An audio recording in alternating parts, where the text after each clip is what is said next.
watching the intro along with you, and it's quite entertaining. Yay, our behind-the-scenes staff, Greg and Kyle, do a lot for us to support us and make us look good. So that's awesome. Hey, everyone. Welcome to this month's ICTBC. Racine could not join us today, and so we're very, very thankful that Suzanne was able to come and be a wonderful substitute. Oh, well, a substitute anyway. We'll see. The jury is still out. You should all know Suzanne from the Read ICT Challenge. She is the moderator of the Facebook page and very much our partner in this wonderful reading challenge initiative. Yeah, so if a quick plug, if you're not a part of the Read ICT Challenge, there's always time. There's like half a year left, so you can totally still do it. It's 12 books in 12 months. Different categories. We'll talk about that. Yeah, this fits right in. Yeah, so. Our pick this month. Yeah. Oh my gosh. It's July. That would be the 52. That would be 52 categories, which would be way too much. It wouldn't be awful. It'd be fantastic. It would be really hard for some of us. But this month's selection is Uncommon Type by Tom Hanks. It counts for an essay or short story collection, which off the top of my head, usually Greg pulls those numbers up for me. I think it's 8. 8. I think it's category 8. Okay. So category number 8, and it's by Tom Hanks, America's Dad. The Tom Hanks. Right. And let's just dive right in. So it's short stories, so there's not really one overarching plot line. Right. There are a couple that go in and out. Which is a challenge. I mean, a lot of people, myself included, don't really naturally gravitate toward short story collections. So that's one of the reasons I included it in this year's challenge, because it's easy to pick up a novel or a thriller or a horror, or a nonfiction book, but short story collections just don't get the, don't get the press and don't I can see the benefit of them because I feel like, you're reading something, you put it down, and then you can easily come back and you don't have that, what was going on in the plot? Right. But at the same time, I'm like, I read it. I read that story and now I'm done. And I'd like to get into something that's going to keep my attention for longer. These are very easy books to put aside for a while. And I think that's okay. As a matter of fact, as I was reading this, I started this book in November of 2017. I finished it this morning. So, but that You're welcome for the pressure. Thank you for the assignment. No, it was great. But here's the thing. When I read a few stories, I felt like I got the gist of his writing style. And there were some that I enjoyed, some that I didn't like as much. And I just thought they're so easy to, it's so easy to set down. But here's the deal: I think it's okay to do that. And it's okay to read a few books at a time. So this would be any kind of short story or essay collection would be perfect to have sort of going in the background as you're reading other stuff. You just want to break. If you're a mood reader and you're just not in the mood to get back to that novel right now, or you only have a little bit of time while you're in a waiting room, it's great to have a short story collection to pick up. So that's what I like about them. In general. Yeah, and we'll talk a little bit more about other books that are in that genre towards the end. I guess, and I didn't even think of any essay books to talk about, but that's all right. David Sedaris. He was just recently in town. I got a book signed by him even though I was sick and didn't get to love see him. He is definitely, he's maybe an acquired taste for some, but I adore him. So. Don't try in with him. Essayist. Okay, so let's talk about the books, the stories in this book. There are a couple stories that kind of wove in and out throughout. There was the Hank Facette, which I loved being a newspaper person. And what I loved about it too is, I'm going to try and find it because even the format of the print on the page is kind of cool. Oh, I think I marked it. Look at all my marks here, but no. Can I find anything right away? I just saw it. I was reading it on my phone, so I saw it sort of, you could tell that it was different. Yeah, it's like an old-fashioned newspaper guy. And it sort of reads like he's got a cigar in his mouth, and I just kind of loved it. And he's got a chip on his shoulder? Yeah, and he's like an old school newspaper. Okay, here it is, finally.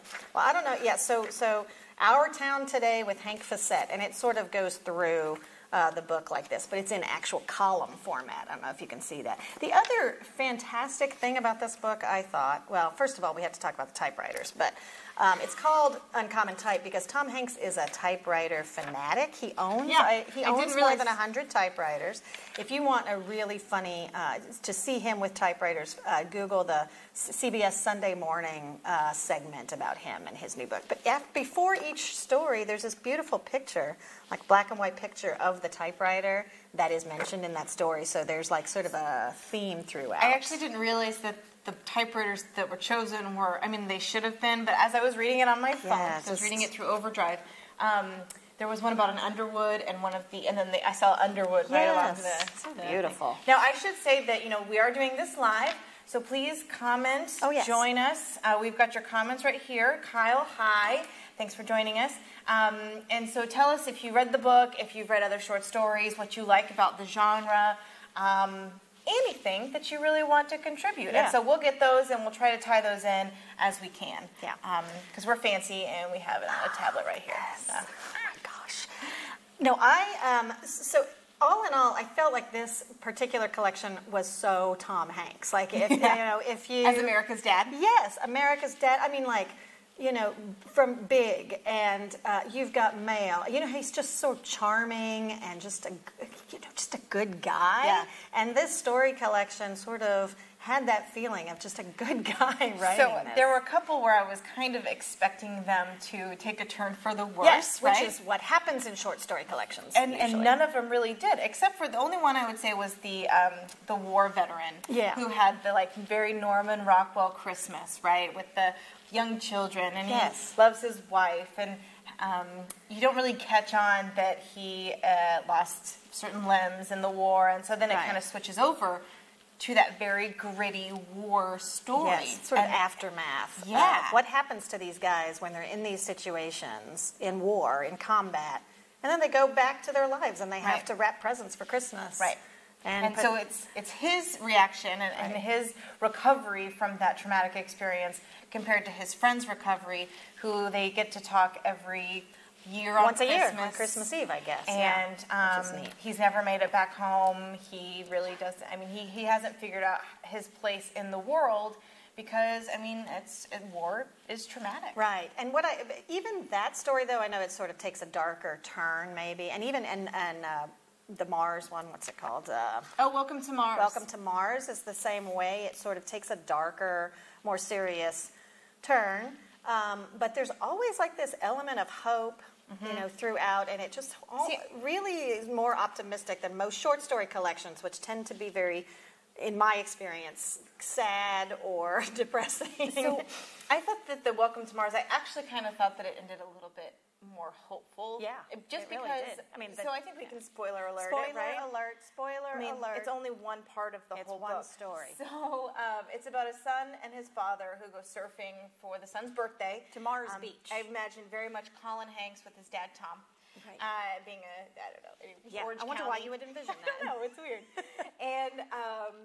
And so they go surfing, and it's the time for them to bond and kind of get away from the everyday stresses of the other ladies in their lives, the sisters and the mom, and kind of the male bonding that they do in the ocean. And at the end, the son ends up getting injured, and he goes to try to find his father as he's like gushing blood everywhere from a surfing accident, and finds his dad in a car with another woman. And then he sees it, he processes it, and then he goes back, and I don't know, maybe not hopeful, maybe hopeful's not the right word, because I think he kind of swallows Resigned, that. I would say. Yeah, I mean, he knows that there's trouble there, you get that feeling, and so he just kind of is like, I don't know, maybe he had to process it, and then he did, and he was like, okay, I'm going to go wait for my dad. Right, so then he just goes back to the beach and waits, but his dad shows shows up.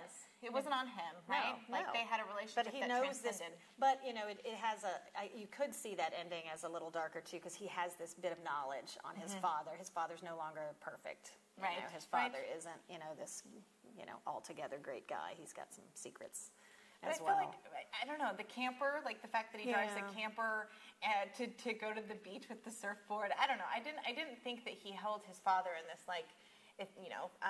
otherworldly, saintly wasn't on like thing, a pedestal or but anything. he for sure. recognized his father had flaws, and I don't know. So I didn't get that it was a dark turn. I thought at the end it could have been right, but he decided to flip it on back the around. whole, this is a very sort of optimistic, hopeful.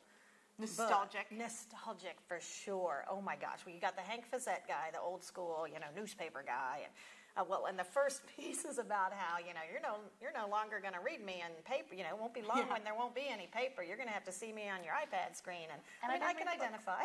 I was reading the book on my phone. Yeah, so so there's all that going on. But then there's also just these trips back in time, literally in one story. There's time travel. There's weird...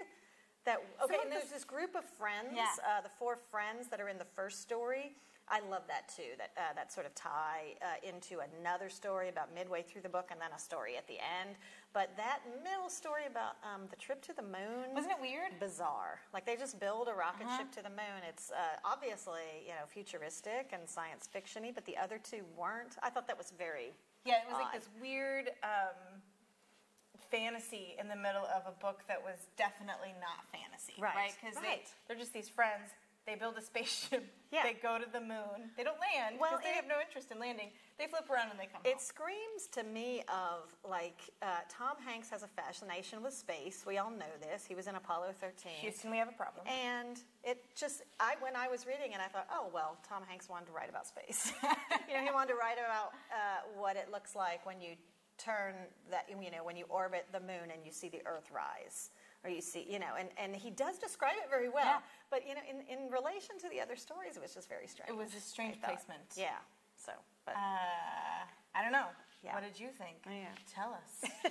Now, this book came out last year. I guess fall of last year, I don't shortly remember. before Christmas. So I know that it did pretty well. I think it was pretty critical. I mean, it's also one of those things, I don't know if you've read any of the Steve Martin books, but when you've got a person who is super talented in other areas, acting in this case, and then you also find out they're a great writer, you just want to...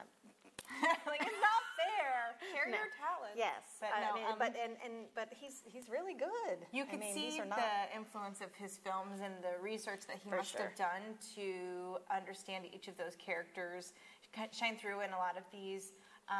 He does his love of typewriters obviously comes through.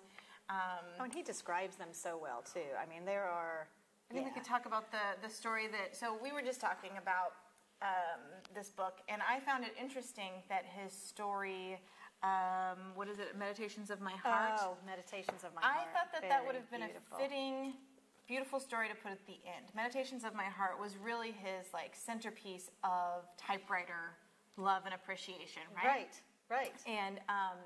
And so it's just kind of buried in the middle, and I thought that it would have been nice to put on the end. It was my favorite story because it was kind of maybe so centered on the typewriter and kind of what it does to you, the sort of the aesthetics of the typewriter and all that. But I love this paragraph. So the woman ends up buying a typewriter. She buys a sort of crappy typewriter, and then the guy at the typewriter repair shop convinces her that that's a piece of junk, and she needs to get this beautiful one. And the way he describes the beautiful one is, it's the Hermes 2000, which I had never even heard of. He didn't want to sell her. Right. He's like, that's not the typewriter for you. Yes. Why do you want this typewriter? Right. Let me sell you this other one. She gets it, and she takes it home, and it says this: in her apartment, she did as she had been instructed, as she had promised. The seafoam green typewriter went on her little kitchen table, a stack of printer paper next to it. She made herself 2 pieces of toast with avocado and sliced a pear into sections, her dinner. She pulled up her iTunes on her phone and hit play, putting the phone into an empty coffee mug for amplification, letting Joni sing her old songs and Adele her new stuff as she nibbled her meal. I just love that sort of juxtaposition of the old and new, and he does that kind of throughout too. Like, I'm going to sit here and type on my typewriter while my iTunes plays, Adele. Yes. Right. So, I mean, it's just so fabulous. And then she types out her her shopping list. But it's also, and they do a great job with fonts throughout this book too. So when you have different typewriters, there was one typewriter that even had like an A that didn't line up properly, and in the type, when they test that typewriter in the book, the A is dropped a little bit. See, now I missed that reading it on my love that. phone. So you wouldn't get it, or the audio wouldn't show that The audio wouldn't show that either. Because we were talking, all of our copies were checked out, but I had the audio book. So the good thing is the audio is narrated by Tom Hanks, so that would be an advantage. But you're right, you wouldn't get that sort of all the different fonts of the different typewriters and stuff. Although I already read the book in Tom Hanks's voice. Oh. So yeah, well, I sort of read it in Tom Hanks's voice. I could hear it coming through. And I was like, okay, Tom, I gotcha. He's just so wholesome. He is wholesome. And it's not that, I mean, it's not, there are stories in this book that have bad words in it. It's not like it's completely G-rated. I mean, he wrote about war, and it wasn't pleasant. And teenagers who kind of, you know, don't act great all the time. And what'd you think about the play that... I loved... Not the play, but the movie script? Well, yeah, I guess it's a script. It did read like a play, though, where this couple goes on this road trip and finds this old hotel. Again, wonderfully described, sort of nostalgic neon hotel sign. Stay with us, I guess it's what it's called. Oh, yeah. Stay with us. The script was hard to read. I just found it hard to read, and I don't know how it came across in audio. That might have been better. I don't know about the audio, but you read it online. The book was... I mean, it was interesting. I thought because when they give you the narration and then just the dialogue, it breaks up the story in a way that's not as flowy. Right. Right? Yeah, it is very choppy. But I actually... The story itself was cool, though. I liked the story. I liked the little couple. But I thought there were certain things where I was just like...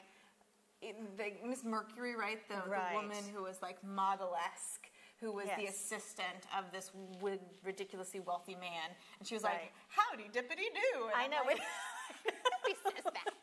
Yes. Like, I don't care how, you're a peach, I tell you, a peach. It was, like, where is that coming from? Okay. Isn't this modern And maybe day? he was doing that on purpose, like it is ridiculous writing and how you can interpret that. I don't know. I don't know. Maybe it was odd too. Like before. I tell you what, the whole collection the variety is great. I mean, you're never like there's everything from science fiction to fantasy to it's these nostalgic sort of looks mid-century Well, and because there's a typewriter in every one, it has to have some sort of, it has to harken back in some way to. But sometimes the typewriter is just a part in the background. Sometimes of one it's scene. literally a prop or literally a piece of scenery. Sometimes it's crucial to the story. I liked that too, actually.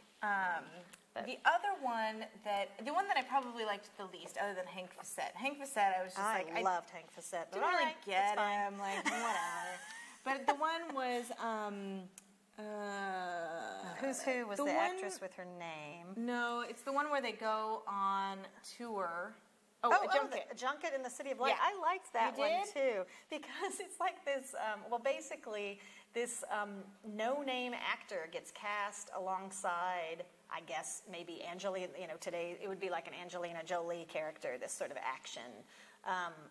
High dollar, like gets millions and millions per picture actress, and he goes on this press tour with her. What I loved about that one was the schedules, how they got more and more ridiculously packed, and I just thought the humor in that was hysterical. I guess it went over my head because I was just like, that's... I loved it, just the detail of that, because at one point, first his schedule is like, wake up at 7 a.m. and then he'd be like done by, 9 p.m. or whatever. And in his last schedule, it was like from, 2300 hours to 23:55, basically like 11:55 p.m. you have this, and then break from 11:55 to midnight, and then, whatever. It's like, oh, okay. Anyway, I just thought that was pretty funny. I don't think I got it. Yeah. It was just kind of like... it was early in the book, too, so it was kind of like... It was early in the book. I did have to read that over. That's one I read in November, and I was like, I don't remember this one at all, so I'm going to have to reread this. The very first story in the book is 3 Exhausting Weeks, which is a guy dating a girl who's just like... go-getter. Yeah. And she tires him out. And I feel like she did it on purpose. Yes, of course. Well, no, I think that she's really like that. No, I think she is too, but she knew that he wasn't. Oh, yeah. And so, it's anyway. like, we're going to go rock climbing today. We're going to go on a luge today. We're going to go to what? I'm just dating Antarctica. You. Like, I just love that because I think I know people like that. Yeah, I guess I'll go. It was... he was just along for the ride. And it was enjoyable. Yes, but those 4 characters are very... interesting too. So let's talk about the last one, because you said you loved that one. Oh, I really did. Okay, so it ends on a story called Steve Wong is Perfect, which I love. He titles the stories really well too, because that could go any which way. It's about bowling. Steve Wong is the character that shows up in this group of 4 friends. So they're the ones in the beginning. One of the guys dates the girl. and they're actually a group of 4, and then later on they're the 4 that go to the moon. Right. Randomly. And one of the characters' names, by the way, one of the friends' names is M dash, Right. which is short for some other longer ethnic name. I can't remember what it is, but it's like almost the rap star version of his name. And an M dash, for anyone who knows typewriters and fonts, is an extended dash. Didn't get that either. But that's a journalism thing. An M dash is longer than an N dash because M's are wider than N's. But there's a little font nerd fun bit fact. of trivia. You didn't know. You were anyway, going to get it. But okay, so Steve Wong is perfect. The friends go bowling, and it turns out to be what I think is an incredibly suspenseful story about bowling. It was suspenseful because he writes the story and the ball was rolling down. It hit the hardwood, and everybody's like, you do. Is he gonna get another strike? And surely, and I'm not going to spoil that for you people because it is a great. It's a great ending. I thought it was going to go one way. It didn't. But I was happy with the way it went. I finished it, and I was just kind of like, I wonder why he didn't end with the typewriter story. Yeah, but I do think his whole nostalgic vibe, and the guy had his own ugly bowling shoes, his own ugly bowling ball with yellow and brown. But they called it Chinese lightning because it had a Chinese symbol for lightning on the front, in between the holes. And it is hopeful. It is happy. Yes. He gets kind of burnt out in the process, and then he's able to go back and have fun with his friends. And so I think you're right that it would have been a better ending. It would have been a better ending to the collection to end with Meditations of My Heart because it's so much about sitting down with a typewriter. Kind of made me want to buy a typewriter. Yes, me too. As a matter of fact, I Googled that. I wondered if there were any typewriter places other than yard sales in Wichita. I actually have a typewriter, an old typewriter, on the foyer. Is it foyer or foyer? I think it's however you want to say it. Table at the entrance in my house, and I love it. I love the look of an old typewriter. And but anyway, no, I think that would have been a better ending. I'm guessing that he ended with Steve Wong is perfect because it was a bookend to the first story. Oh, yeah. And those characters, with those characters. So I'm guessing that's them. And that's. Don't you think? Okay. Well, I was also hopeful. Oh yeah, that's happy. true too. And again with the Forrest Gump, although Forrest Gump has a sad ending, really. Does it? But also hopeful. I mean, yeah, someone dies. Spoiler alert, Forrest Gump. Forrest Gump. Surely you cannot have Forrest Gump spoiled for you at this point. What year did that movie come out? I don't know. Someone dies in Forrest It is Gump. sad, I guess. You're right. But then it's hopeful if you remember the very end because of the little boy and life stuff. is like a box of chocolates. It is. You never know what you're going to get. And so is this story collection. Didn't even plan that. That was right off the cuff. Life is like a box of chocolates, and so is Uncommon Type by Tom Hanks. Oh, my goodness. Yeah. If you're looking for other short story collections, we were trying to talk about ones that we had read recently. I have this one that I have started already and am really liking. It just came out. It's called Florida by Lauren Fates Groff. and Furies. Yes, she wrote Fates and Furies. Huge buzz book last year or the year before. Anyway, it's really good. They're all, set in, so far, they're all set in Florida or about Florida. And she really does a great job of sort of describing that swampy, southern, but not really southern, sort of gritty environment. So I'm really enjoying it. I recently put down The Difficult Women by Roxane Gay. I didn't actually finish it because it's kind of difficult to get through. Sometimes when they do the short stories that are like a page or a page and a half long, I find that that's almost makes the book itself longer. Right. Because I feel like I'm not getting very far. Like I'm reading a story, I'm involved in this character for like a split second, and then we're moving on to something else. Yeah, there's nothing to really sink your teeth into. Maybe that's why I have such a problem. Now, is that short stories or essays? No, short stories. So Difficult Women is short stories. Okay, because she does write essay books, though. Yes, and because I was telling Sarah earlier, I read her book Hunger, Roxane Gay's book Hunger, which is really painful.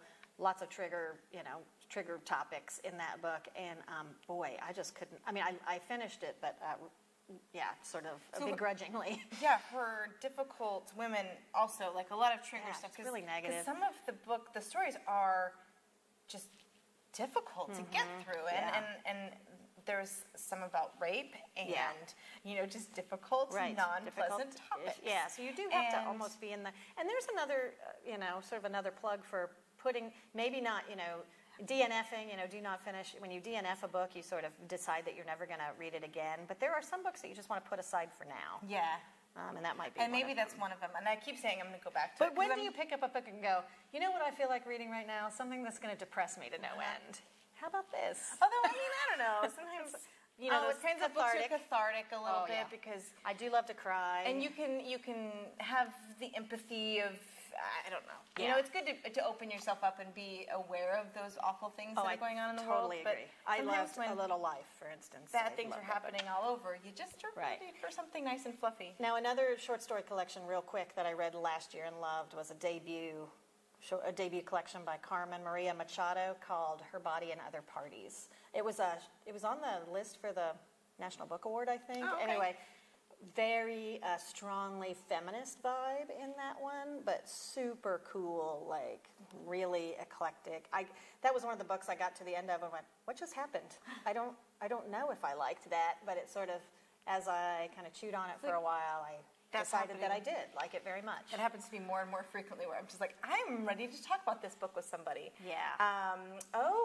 And I am, first of all, I want to give a shout out to Emily Walston who joined us. And we would love for you to read this book because it is fun and it is nostalgic and it does have a feel-good vibe. I would say at 85% of the stories. Yeah, I think that's about right. I would agree with that. I just pulled that number off the top of my head. Maybe 84. 84.5? Could be 86. 84.5% of the stories have a feel-good vibe. And then Kyle reminded me that we actually have a short story dispenser now in our lobby. So Here at cool. the Advanced Learning Library, right there next to Reverie Roasters. Through a grant, we got these short story dispensers, and they have buttons for if you want a 1-minute story, a 3-minute story, or a 5-minute story. Yeah. You hit the button, and it shoots it out. On like a receipt sort of slip. It's on a thermal Yeah. printer, and so we're actually going to put some more of those out around the community. We'll have one in cool. the VA, and we're going Boy. to also put one in Peds Center, the Children's Hospital. Oh, really? That's a great idea. So we can alter those and have them by the like audience age group. Right. If we wanted to do specific genres of short stories. Then like we you can do gear that. them toward Yeah, kids. yeah. Oh, that's kind of neat. So anyway, we'll have a lot more information about those soon. Right now, if you want one, you're more than welcome to stop by and grab one here in our lobby. Yeah. So Oh, just a that's little plug super- for our new short story dispensers. Super fun. And, the library has copies of Tom Hanks' Uncommon Type, too. We have this one right here. Yep. And I read it, again, we have it on Overdrive too, so I'm about to check it in. Oh, so Why don't you check it out? You can get her copy. And then let's talk about what's up for next month All because we right. do have to wrap this up. It's already 1. Oh, my goodness. Thanks everybody Time for flies. joining us. We're Time super flies. excited that you did. And so next month we're going to be reading Mouse, which is our selection for graphic novel. What number is that, Greg? 7. Greg says it's 7. I think he Is made it? that up. I should know Didn't this, seem too, too but sure about I it. don't. But It's one anyway. of the 12. It's one of the 12. Yes. Thank you. Graphic novel. And Is it 6? No. is it 7? It's really 7? It is 7. It is 7. In case you're Maybe. wondering. I don't know. Okay. I don't know what you know it what? is. Let's just have a. Yeah, let's have whatever. It's a graphic we novel, you estimate check that it it's out. 7. And This is a anyway, let me classic just of tell the you. genre. So this is a classic of the genre. That's like the granddaddy of graphic novels. Tom Hanks was I have not America's read it dad. yet. This is the granddaddy of graphic novels. By the way, a graphic novel does not mean a novel with naughty words in it. I mean, it can if you really wanted to. It is sort of an illustrated novel. It's basically For the uninitiated. For the uninitiated. Right. You're probably all familiar with comic books. Graphic novels have blown up the whole genre of comic books. It's no longer just Superman Right. and Wonder Woman. It's also books about real topics. So this is about World War II and the Holocaust. Except that to make the story a little bit easier to take. Deal with. All the stories are told through mice. So this is Mouse, and we're really excited to read it. I have also not read this one. Yeah, I'm looking forward to it. And so I'm looking forward to it in as much as you can look forward to a book that's about a very it's about serious the topic. Holocaust. But World War II. Anyway, we have copies of this available to check out here at our Advanced Learning Library. We have a book set, so you can just come up to the front customer service desk and ask them for one, and they'll be happy to check it out to you, or we can send it to a branch of your choosing. Oh, yeah. Let us know. We can do that here on our Facebook page, or you can email us. And there's a drive-up window at the Advanced Learning Library as well that I have used already a couple of times. Now, if you want it at the Advanced Learning Library drive-up window, that's a separate entry. Yes, so that's a good point, because I made the mistake of having my holds held at Advanced Learning Library. If you want them at the drive-up window, there's an ALL drive-up window. That's a different. We can help you with all that. Give Give us a call. But anyway, we hope you'll join us for us next month in August, 3rd Wednesday of the month, right here on Facebook Live. Yay. Suzanne, thanks for joining us. Thank you for having me. I miss you, Racine. We miss you, if you're Racine. watching this. This was fantastic. It's always great to talk books with you. It is. I always feel like I'm very underread when Suzanne and I get together. But not true. She always puts things on my TBR list. TBR. To be read. So. And there's anyway, always more to read. So thank you so much. Thanks for joining us. And if you want to continue commenting, we'll get to those after the fact. Yeah. But thanks. And this will be on the Facebook page. Bye. Bye.